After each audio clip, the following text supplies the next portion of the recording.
इस कहानी का शीर्षक है कर्मों का फल भोगना ही पड़ता है। बहुत समय पहले की बात है।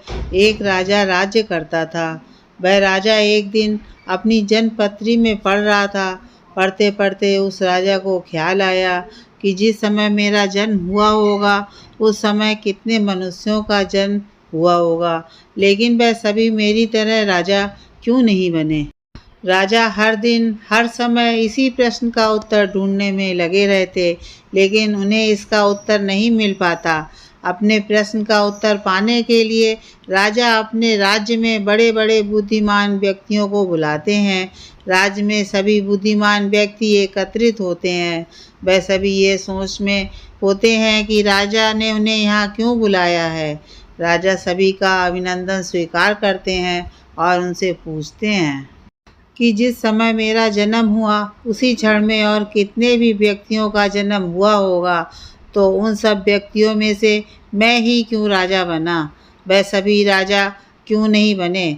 सभी महान बुद्धिमान इस प्रश्न के लिए गहन सोच विचार करने लगे। वह सभी गहन सोच विचार करने के बाद वह उनके प्रश्न का उत्तर ना दे सके।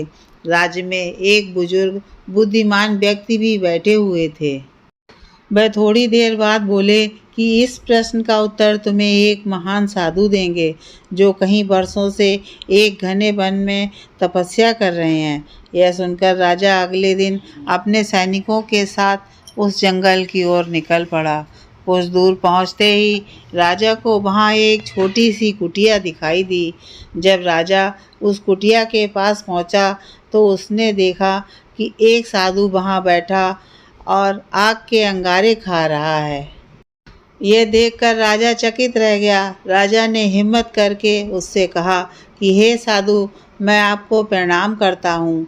मैं आपसे एक प्रश्न पूछना चाहता हूँ कि मेरे जन्म वाले दिन कितने मनुष्यों का जन्म हुआ है। उन सभी में से मैं ही क्यों राजा बना।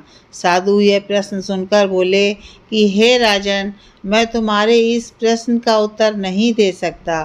थोड़ा आगे चलकर तुम्हें एक और साधु मिलेंगे, वही तुम्हें इसका उत्तर दे सकते हैं।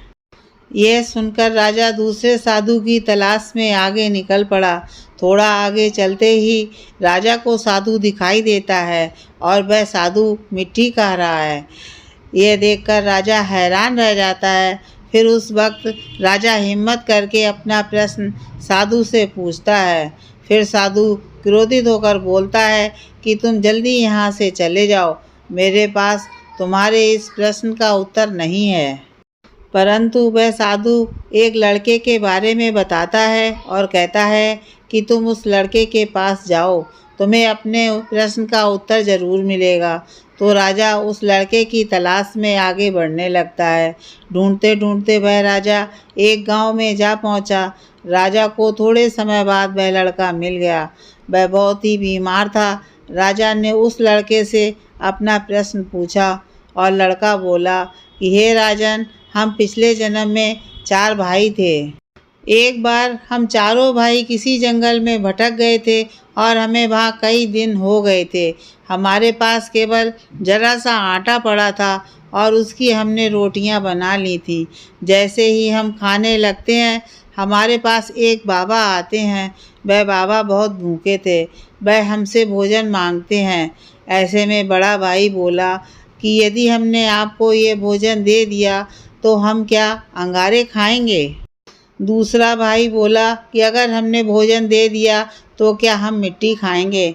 अब जब मेरी बारी आई तो मैंने भी रोटियां देने से मना कर दिया, परंतु राजन, तुम बहुत दयालु थे। तुमने अपने हिस्से का भोजन उस बाबा को देकर उसका पेट भरा और तुम्हारे इस पुण्य के कारण तुम इस जन्म में राजा बने। रास्ते में जो तुम्हारे अंगारे खाते हुए और मिट्टी खाते हुए साधु मिले थे, वह दोनों तुम्हारे भाई थे। तुम्हारा तीसरा भाई मैं हूँ, जो इस समय मौत के मुंह में हूँ। हे राजन, इसी प्रकार हम सभी भाइयों को अपनी अपनी करनी का फल मिला है। राजा को यह सुनकर अपने प्रश्न का उत्तर मिल जाता है।